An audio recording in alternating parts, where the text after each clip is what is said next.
Bonjour, alors une petite vidéo sur un phénomène que j'observe et qui est assez triste, surtout pour les gens qui y participent en fait, et qui y participent consciemment, c'est le... Donc dans le mouvement pseudo-sceptique de la zététique, donc je pense que vous avez vu ma vidéo précédente où vous savez de quoi je parle, c'est-à-dire que le trust agrochimique, Big Pharma, blablabla, se paie des ingénieurs sociaux pour faire de l'art tape sur internet et du damage control notamment. Damage control, c'est-à-dire limiter la casse. Par exemple, pour l'épisode du glyphosate, bon bah voilà, il y avait des gens qui étaient payés pour dire ah non, le glyphosate c'est très bien, peut-être si, bref. Et alors, chez les zététiciens, les pseudo-sceptiques, il y a pas mal de végans, surtout parce que en fait, leur public, le public qu'ils visent, leur cœur de cible, sont des adolescents, des préadolescents, qui n'ont pas qui n'ont pas une bonne connaissance de tous les scandales liés aux industries, comme l'industrie médicale et l'industrie de l'agroalimentaire. Puisque voilà, quand on a 13 ans, bah, on sait pas que dans les années 90, enfin on n'a pas souvenir. Bon, en fait, on sait pas, donc dans les années 90, il y avait déjà des scandales en masse à propos de Monsanto et de. Bah, enfin, on va rester sur l'agroalimentaire dans cette vidéo. Donc, et chez les jeunes aujourd'hui, il y a quand même une prise de conscience, pas que chez les jeunes d'ailleurs, mais chez les ados, enfin un adolescent c'est plein d'hormones, c'est un peu revendicatif, ça aime bien être rebelle, donc on a plein d'ados et de pré-ados qui deviennent végans, ce qui est une très bonne chose. Alors donc l'industrie de la viande qui est liée à l'industrie agrochimique, puisque voilà, pour faire une tonne, un kilo de bidoche, il faut quand même beaucoup de matière végétale. Alors bon, c'est difficile de trouver des chiffres exacts et non partiaux, mais enfin voilà, c'est un minimum 6 fois plus de grains que de 6 fois, enfin un ratio de 1 à 6 ou 6 à 1, je me souviens jamais de l'ordre. Enfin bon bref, pour faire un kilo de viande, il faut à peu près 6 kilos de grains. Donc voilà, et il faut savoir que que les animaux, ils sont majoritairement nourris avec des aliments OGM. Ce qui fait qu'en fait, derrière l'industrie de la viande, il y a tout de suite l'industrie de l'agrochimie. Et que si la consommation de viande baisse et si les gens arrêtent de consommer de la viande, bah, ça veut dire que tout le business derrière de la nourriture pour animaux, qui est très lié à l'industrie des OGM et aux pesticides, ce business a tendance à se casser la gueule. Donc, comment dire, pour les gens qui surveillent les mouvements de société et qui prévoient les impacts économiques, voir des gamins qui se mettent à ne plus manger de viande et même à militer de façon assez violente sur les réseaux sociaux contre la consommation de viande, c'est pas c'est très dangereux quoi. C'est très dangereux. Donc et alors ce que j'ai remarqué, c'est que dans le mouvement des pseudo-sceptiques chez les zététiciens, on trouve des végans. Donc par exemple, enfin le plus connu, je pense que enfin, ceux qui connaissent ce mouvement ont pensé tout de suite à Vled Tapas, qui par exemple va nous dire je favorise au maximum un mode de vie qui a le moins d'impact possible sur le monde animal. Ce qui est assez drôle, en fait c'est pas drôle du tout, parce que quand on défend le trust agrochimique et le business des intrants phytosanitaires, qui donc dépend de la monoculture pour être le plus rentable et le plus efficace possible, en fait, on défend quasiment un écocide. C'est-à-dire que, bah voilà, enfin, vous renseignez-vous sur ce que produit la monoculture avec les bons intrants. C'est qu'en fait, plus rien ne pousse, sinon, enfin, le business plan, c'est que plus rien ne pousse, sinon les semences OGM qui sont faites pour résister aux intrants phytosanitaires, qui sont vendus par les mêmes boîtes qui vendent les semences OGM. Ce qui fait que bon bah ça détruit, enfin, impact sur les populations d'insectes, donc impact sur leurs prédateurs. Si impact direct sur les prédateurs, parce que par exemple on peut se demander si qu'est-ce que ça donne de faire un épandage dans une zone où il y a des portées animales et un mammifère qui mesure quelques centimètres à la naissance, voilà, enfin un épandage lui passe dessus, je pense que ça a pas ça a pas des effets terribles. Ou sinon, comment dire, les poisons pour les limaces, voilà un problème au jardin et pas qu'au jardin, les limaces ben on va les empoisonner, mais voilà, du coup ça va empoisonner les hérissons. Et bon, alors là, on peut extrapoler, on peut se demander pourquoi des gens comme Marc Doridan, ou je sais plus quel, et un autre gars, enfin, très présent sur les réseaux sociaux, qui fait constamment de l'art-tap pour enfin, du damage control pour Monsanto et les intros phytosanitaires en général, ces personnes ont des avatars d'hérissons, voilà, enfin, c'est hidden in plain sight, comme on dit en anglais, ou alors c'est vraiment pour se foutre de la gueule du monde, ou alors je suis complètement paranoïaque, ce qui est possible aussi. Bref, donc voilà, un végan zététicien pseudo-sceptique qui fait du damage control pour Monsanto, les intros phytosanitaires, et qui prétend qu'il cherche à avoir un mode de vie avec le moins d'impact possible sur le monde animal. Bon, déjà, c'est très... voilà, il n'y a pas vraiment de mots en fait. Il n'y a pas vraiment de mots. Mais bon, enfin, mon postulat, c'est que ces gens-là, en fait, sont sous cacheton, parce que sinon ils n'arriveraient même pas à se regarder dans une glace. En fait, ils se rendraient compte de ce qu'ils sont en train de faire. Alors ma position par rapport à la consommation de produits animaux, puisqu'il y a toujours enfin dans ces débats-là, à un moment il y a toujours le test de pureté, qui mange le plus ou le moins de viande. Alors déjà moi je suis globalement, enfin je pense qu'en ce moment je suis végan à 90%, parce que j'ai arrêté le fromage. Ça fait des années que je mange pas de vache. J'adore le saucisson, mais c'est vrai qu'au supermarché c'est quand même bien avant d'être, comment dire, d'être emporté par ces esprits animaux, d'avoir quelques images d'abattoirs en tête, et de souffrance animale, puisque les animaux souffrent, hein. Enfin, il y a encore des gens qui discutent de ça, mais je pense que ça devient de la folie furieuse à ce niveau. Enfin, maintenant qu'on a les images, les rapports, qu'on voit plein de vidéos sympas ou moins sympas sur Facebook et les réseaux sociaux d'entraide animale, d'animaux qui entraident des humains, d'animaux qui ont des émotions. Donc là, enfin, ça devient de la folie furieuse, ou soit de la pure mauvaise foi, soit de la folie furieuse de nier que les animaux ont des émotions et une conscience.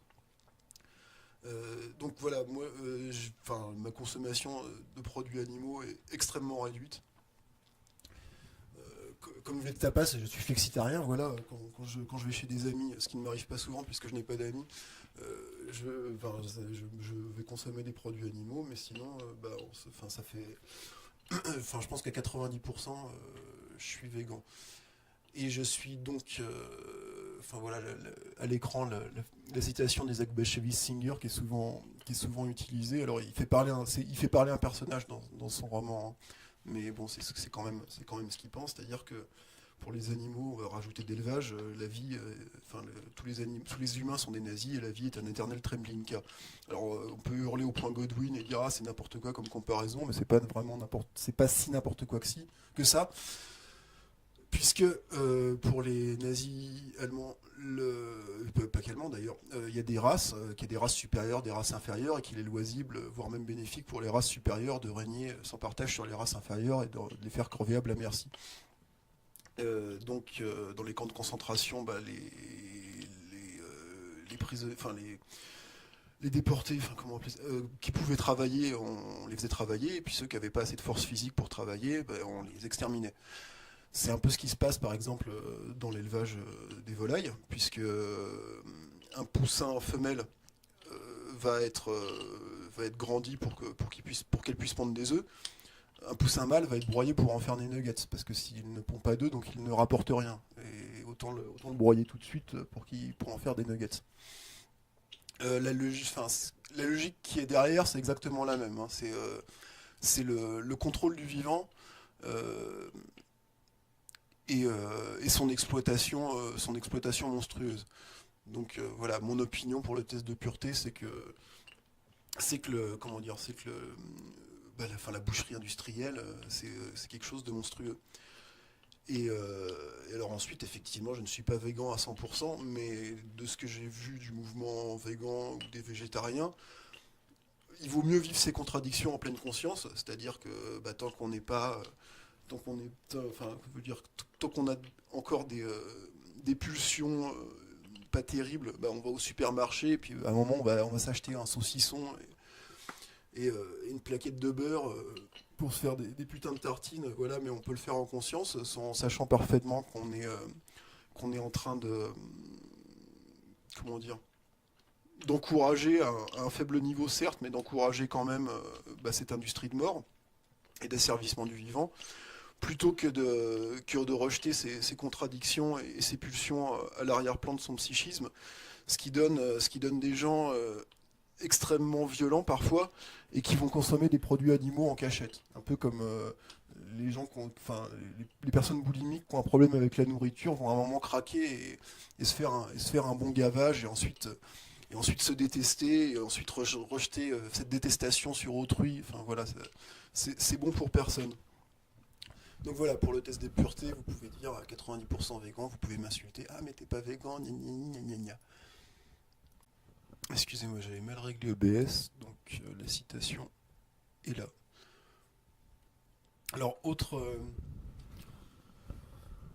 personnage lié au mouvement zététicien, qui n'en fait pas partie directement, mais le mouvement zététicien procède aussi, enfin l'ingénierie sociale pseudo-sceptique procède enfin pas en recrutant des gens, mais en se liant avec des gens qui ne font pas partie de son mouvement, pour en fait étendre ses tentacules à travers les réseaux sociaux et les axes de réflexion, les axes de militantisme. Donc on a Maxime Ginolin, c'est Magic Jack, voilà, c'est un végan, je pense que c'est quelqu'un d'ultra sensible et enfin, voilà, qui est végan, je sais pas s'il est à 100% et s'il mange de la viande en cachette, mais bon, je vais supposer que non. Et alors, qui en fait est en lien direct avec la tronche en biais, puisqu'il fait une série de vidéos qui s'appelle La Minute Sapiens, et dont le texte est rédigé par, tenez-vous bien, Thomas Durand à Serment d'Axe. Alors quand on voit les crédits de la vidéo, c'est pas évident. Après, il faut aller voir dans les commentaires ou il faut simplement écouter la vidéo, vous verrez que c'est exactement le même style. Alors, ce qui est assez bizarre, c'est que quand même, où est-ce que c'est... Voilà, donc la menace terroriste, c'est un... Comment dire? C'est une façade de la zététique et du pseudo-scepticisme animé par le même Thomas Durand. Et donc il y a quelques années, il a quand même fait un certain nombre d'articles, enfin 3 articles sur le véganisme. Donc évidemment des articles à charge en disant oui mais non, il faut se méfier, attention, blablabli, blablabla. Donc de la même façon, alors les anti-OGM ont-ils raison, les végans ont-ils donc après les végans ont-ils raison, les défenseurs des animaux ont-ils raison, et puis Gary Yourofsky, analyse d'une imposture. Alors ça évidemment, vu que Gary Yourofsky c'est quelqu'un c'est un activiste qui ne mâche pas ses mots et qui a un discours très direct, peut-être, enfin enfin comment dire, ce qu'il dit il a des mots très durs contre les gens qui consomment de la viande. Bon, on peut être d'accord ou pas, bon, je pense pas qu'il faut y tuer tout le monde quand même, mais au niveau de l'élevage industriel, ces analyses, elles sont, enfin, je veux dire, il n'y a rien à redire. Et son discours est tellement percutant qu'il y a de nombreuses personnes qu'il a converti à la cause animale en fait. Alors évidemment, pour le business de la viande, c'est pas une bonne chose du tout. Donc il faut pas s'étonner que des gens liés au trust agrochimique, qui est directement lié à l'industrie de la viande, puisque si on arrête de manger de la viande, et ben toutes les gigantesques monocultures et les pesticides qui vont bien avec ne vont plus servir à rien, et c'est peut-être enfin, ça risque de faire baisser les prix puisqu'il n'y aura plus des centaines de millions de bêtes à nourrir. Donc c'est très très dangereux pour toute cette industrie que les gens arrêtent de consommer de la viande. Donc il ne faut pas s'étonner qu'un grouillot comme Thomas Durand, prêt à toutes les compromissions pour se faire un petit billet et se faire bien voir, je sais pas, dans le monde du blabla scientifique ou du blabla pseudo-scientifique, puisque la pseudo-science est de son côté, c'est-à-dire la science qui n'avance pas et qui décide de rester sur ses paradigmes pour engraisser les industries, plutôt que de changer, plutôt que d'évoluer au niveau des paradigmes et en fait créer de nouvelles industries qui ne soient plus des industries de mort. Qu'est-ce que j'ai perdu, je sais ce que je disais, enfin bref, vous voyez ce que je veux dire, malgré tout. Et donc c'est très bizarre que Magic Jack, Maxime Ginolin, fasse des vidéos avec Thomas Durand, qui n'aime pas trop les végans. Ou plutôt, lui, il a pas d'opinion, il en a rien à foutre. C'est ses maîtres qui n'aiment pas trop les végans. Donc voilà, ça c'est le deuxième personnage dont j'avais pu remarquer une certaine bizarrerie dans le discours et dans la personne qui produit son discours et dans sa relation avec cette personne-là qui normalement ne pourrait pas être rationnellement son collaborateur, puisqu'ils n'ont pas du tout les mêmes vues sur les choses. Quoique Thomas Durand est un enfumeur expert, donc il va dire oui mais non, moi je ne condamne que je ne m'attaque qu'aux problèmes de forme, pas de fond. Évidemment, les esthéticiens ils vont toujours ont toujours invoqué ça pour faire passer leurs injonctions. Ils s'occupent tout le temps de la forme, ils disent qu'ils ne s'occupent jamais du fond, mais en parlant de forme, ils glissent constamment des suggestions, des injonctions à leur public. Alors maintenant, troisième personnage que j'ai remarqué, qui me semble suspect, au moins dans son approche de son militantisme sur les réseaux sociaux, c'est Chaînon Manquant. Alors Chaînon Manquant, moi au début, j'avais beaucoup de sympathie pour lui parce que voilà, il avait un discours direct et hyper naïf. Et moi j'aime bien, j'aime beaucoup la naïveté, mais au bon sens du terme, c'est-à-dire les gens qui n'avancent pas masqués, qui sont très directs et comment dire, qui mettent pas d'embâche dans leur discours et voilà, qui se mettent un peu à nu. Donc lui pareil, je pense que comme Vlet Tapas, Maxime Ginolin, tout ça c'est des écorchés vifs. C'est pas du tout péjoratif, ce que je dis par là, c'est-à-dire que c'est des gens qui sont hypersensibles. Du coup ça m'énerve d'autant plus qu'ils tombent dans des pièges grossiers ou qu'ils abandonnent, comment dire, leur éthique pour finalement faire le jeu et faire le jeu de lobby industriel auquel qu'ils sont censés combattre, peut-être pas à mort, mais radicalement. Donc je vous propose ça c'est sa vidéo du 10 février 2018, je vous propose d'écouter ce qu'il dit à la fin. D'un autre des yeux. Comment dès lors déterminer qui dit la vérité, sinon en plaçant d'un air dubitatif la tronche en biais devant chaque accusation pour analyser d'une bonne hygiène mentale les différentes propositions qui nous poussent à y penser. Développons nos esprits critiques, ne croyons plus, vérifions et que l'obscurantisme retourne à l'obscurité. Donc voilà, là c'est génial, il fait carrément de la pub hyper grossière pour toutes ces chaînes pseudo-sceptiques. Au début, je pensais que c'était simplement dans les crédits de la vidéo, mais non, en regardant la vidéo, il en parle directement. Il avait aussi hypé Defecator il y a quelques mois. Alors Defecator, les gens disent « Ah mais non, il n'est pas zététicien, ça n'a rien à voir ». Bah si, en fait ça a tout à voir parce qu'il est complètement hypé par eux. Si vous regardez le nombre d'abonnements sur YouTube et le nombre de likes sur Facebook, bah même délire que j'avais exposé dans ma vidéo précédente, c'est-à-dire que c'est de l'ordre de 1 à 10, il y a un problème et très clairement il y a des souscriptions, comment dire, des abonnements achetés ainsi que des commentaires, je pense. Et aussi, ah oui, dans sa dernière vidéo là sur les yeux sur comment dire, l'auto-hypnose et les yeux qui changent de couleur, en fait il faut pas trop, c'est pas ça le but de sa vidéo. Je fais une aparté assez longue. C'est le but de sa vidéo, en fait vous regardez aux 2 tiers de la vidéo de Defecator, il commence à parler de l'homéopathie et il va utiliser comment dire, une manipulation assez grossière. Il dit oui, on parle tout le temps de Big Pharma, mais il faut pas oublier que Boiron, c'est 620 millions de chiffre d'affaires par an, alors que Sanofi Pasteur, c'est 1,8 million. C'est juste 3 fois plus. Sauf qu'en fait, quand on regarde les chiffres, je crois que c'est aux alentours de 4 milliards, donc de 4000 millions, pas de 1800 millions le chiffre d'affaires 2016. Et surtout, il compare à Sanofi Pasteur pour comme ça qu'on se dise mais il parle en fait Sanofi c'est 2 milliards et Boiron c'est 600 millions, donc il n'y a pas tant de différence que ça, sauf que Sanofi Pasteur en fait c'est juste la branche des vaccins et que Sanofi c'est 40 milliards de chiffre d'affaires par an, donc voilà, il y a effectivement Big Pharma qui est beaucoup plus big que l'homéopathie. Voilà, passons.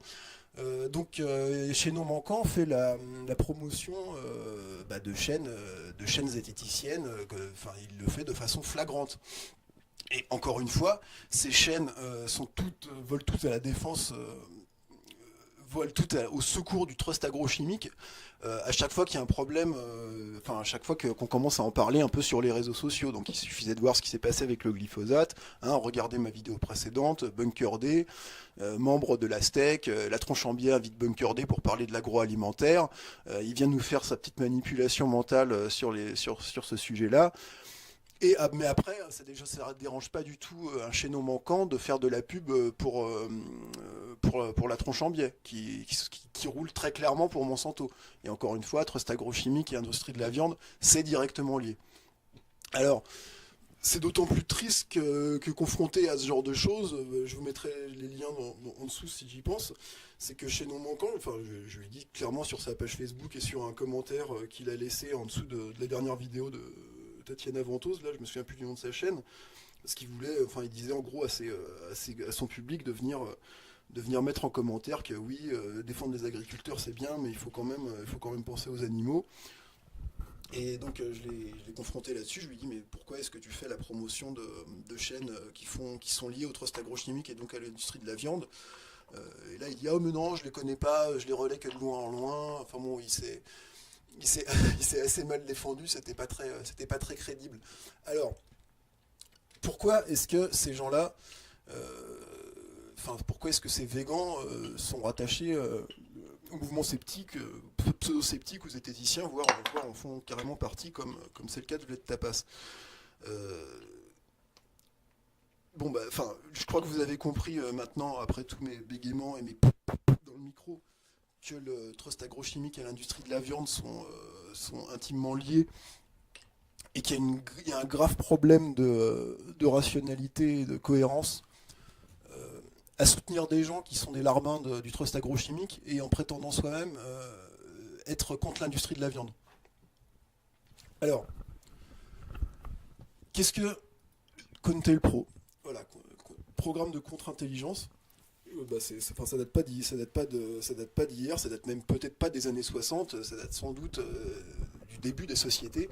C'est-à-dire que quand il y a un mouvement subversif qui menace des intérêts établis et que ces intérêts ont pas mal de ressources, bah, qu'est-ce qu'ils vont faire?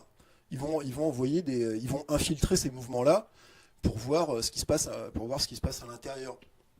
Et pour être prévenus des actions, des axes de réflexion, et pouvoir en fait avoir un coup d'avance sur leurs adversaires qui s'imaginent agir plus ou moins dans le secret et préparer des trucs sans être inquiétés. Donc voilà, vous pouvez aller voir la page Cacapédia sur Cointel Pro. Puis après faire plus de recherches si vous avez envie de gerber, faire plus de recherches sur des sites un peu plus conspi que Wikipédia, c'est pas très compliqué, mais sur des sites comme Global Research ou des trucs un peu sérieux, axés conspi entre guillemets. Et puis vous allez voir que le Cointel Pro c'est utilisé de nos jours tout le temps, quoi. Par exemple sur les réseaux sociaux, il y a des méthodes de verrouillage du discours très efficaces sur les forums.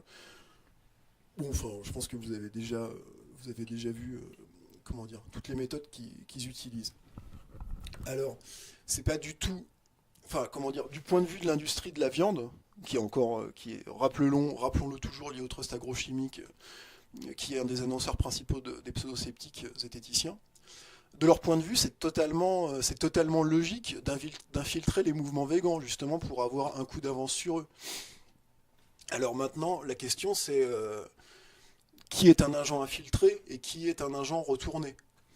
Parce que par exemple, je raconte n'importe quoi, hein, je ne sais pas du tout si c'est le cas, mais par exemple chez Non Manquant, si au début c'était un activiste intègre, peut-être qu'à un moment on lui a dit bah écoute mon gars, tu vas te calmer, ou tu vas avoir des problèmes parce que voilà, soit on a des petits dossiers sur toi, soit on peut te mettre des bâtons dans les roues à tel ou tel niveau.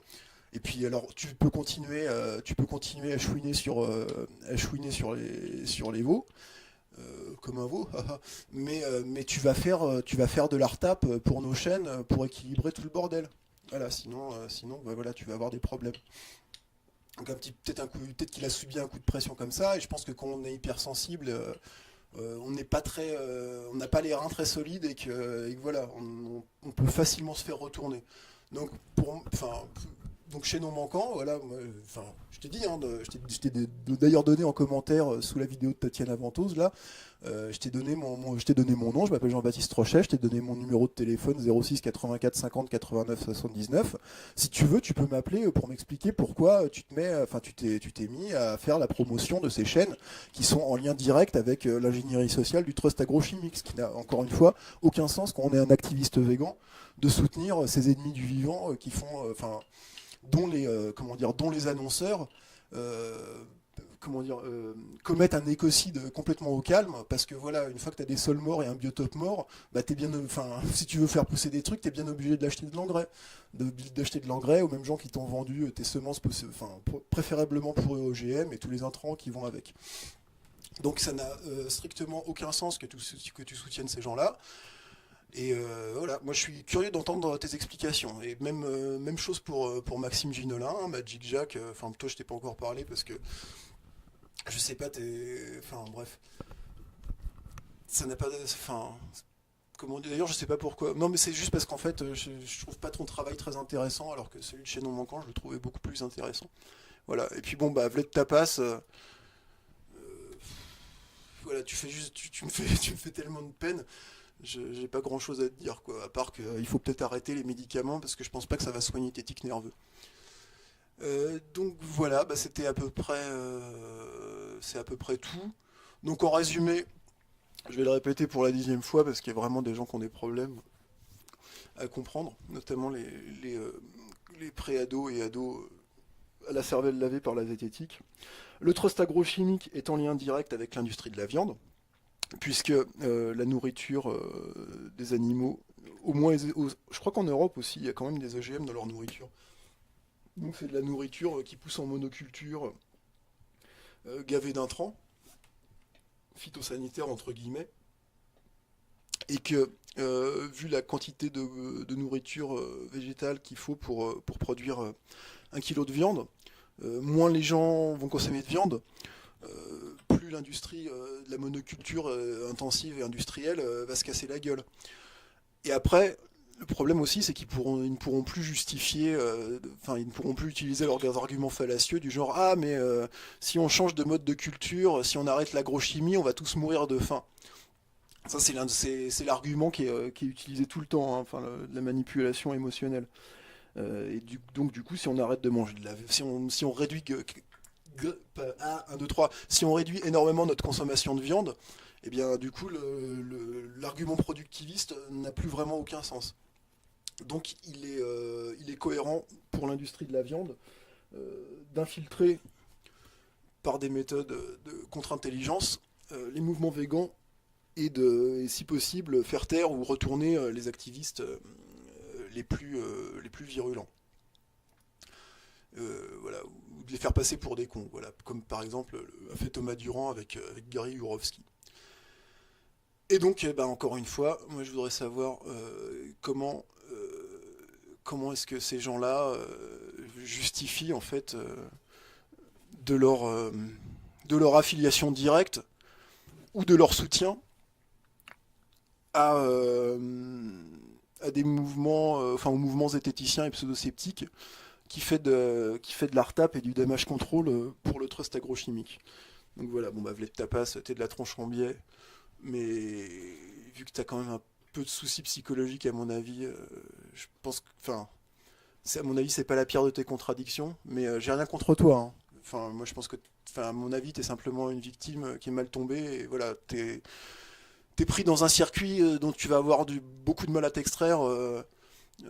Soit tu t'en extrais en disant plus rien et tu disparais tu coupes tout lien avec la zététique, mais les gens vont se poser des questions. Soit tu t'en extrais et t'expliques pourquoi, mais bon, là ça va être une shitstorm de grande proportion. Et puis je pense que dans ce que t'as signé, il y a aussi des clauses qui t'interdisent de trop l'ouvrir. Bon, alors question un peu différente pour Maxime Ginolin, puisque tu ne fais pas partie de la zététique. Mais je t'encourage à aller lire ce que Thomas Durand, qui écrit tes textes pour la Minute Sapiens, dit sur les végans, et surtout lire entre les lignes, en fait, son discours.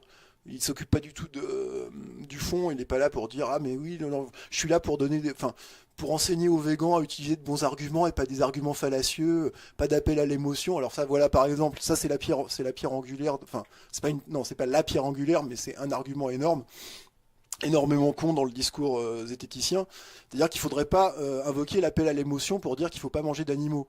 Mais le truc, c'est que qu'est-ce qui fait la différence entre le bien et le mal? Enfin bon, ces gens ne croient pas au bien ou au mal puisque ce sont des relativistes absolus, et c'est d'ailleurs pour ça qu'ils sont très dangereux. Mais ce qui fait la différence, ce qui nous renseigne sur ce qui est bien et ce qui est mal, c'est normalement une émotion. C'est-à-dire que quand on voit quelque chose d'insupportable, on a une montée d'émotion enfin, ça nous donne le clair signe que la chose qu'on observe est insupportable. Et c'est pour ça que les défenseurs des animaux mettent plein de vidéos d'abattoirs et d'animaux en souffrance, parce que quand même, à un moment, faut voir le réel en face. Il faut qu'on ait un feedback sur nos actions et sur la société dans laquelle on vit, et voilà, ce qu'on encourage. Donc, enfin, dire qu'on ne peut pas utiliser d'arguments émotionnels dans le cadre d'un débat sur quelque chose qui touche au bien et au mal, c'est de la pure manipulation mentale, en fait. Je dirais même de la pure manipulation mentale de fils de pute. Mais, enfin voilà, j'insulte suffisamment les zététiciens par écrit pour ne pas le faire à l'oral, même si même si les gens comme Thomas Durand sont vraiment de belles ordures.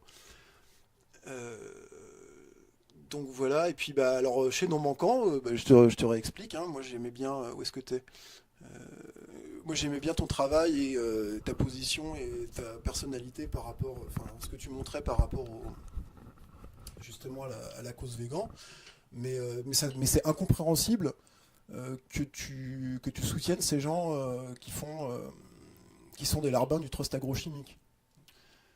C'est incompréhensible, sauf encore une fois si on t'a mis des coups de pression ou si t'es un agent infiltré dès le départ. Mais j'ai pas trop envie de croire à cette éventualité, parce qu'elle est vraiment très très triste. Et puis voilà, bah encore une fois, vous pouvez aller voir des choses sur les programmes de contre-intelligence et les façons d'infiltrer les mouvements activistes.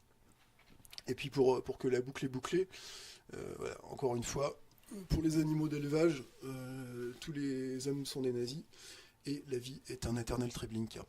Ah, et alors attendez. Ah oui, il y a ça aussi qui est extrêmement intéressant. En ce moment sur Twitter, surtout, il y a le mouvement Fragri Tweetos, donc France Agriculteur Tweetos, qu'on peut qu'on peut pasticher en disant Fragile Tweetos, puisque le monde agricole se rend bien compte de la fragilité de sa position par rapport à des critiques qui portent notamment sur le bien-être animal. Pas que sur le bien-être animal, hein, puisque aussi la question des pesticides. Et il y a des agriculteurs, enfin agriculteurs entre guillemets, plutôt des gestionnaires de pathologies ou des marchands de mort. Je mets pas tous les agriculteurs dans le même panier, hein. Par contre, comment dire, moi j'ai préféré un agriculteur qui va être très franc et qui va dire bah oui, mais voilà, moi je suis pris en tenaille par la FNSEA, faut bien enfin, il dira jamais ça, sinon il va se faire emmerder, mais il va dire, bah voilà, oui, la monoculture intensive, les pesticides, c'est comme ça qu'est l'économie, j'ai absolument pas le choix, j'aimerais bien que ça soit autrement, mais je suis un peu pris en otage. Et plutôt que de dire ah mais non, c'est très bon pour les sols, c'est de l'agriculture de conservation, enfin comme s'il y avait un faux dilemme, comme si c'était soit le glyphosate soit le labour, alors qu'il y a des techniques sans labour et sans intrants qui existent.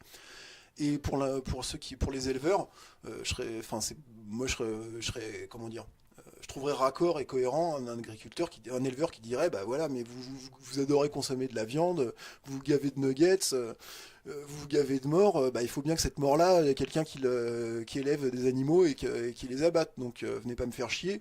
Si vous voulez moins de morts dans le monde animal, et ben vous avez qu'à consommer moins de viande, et voilà, c'est comme ça.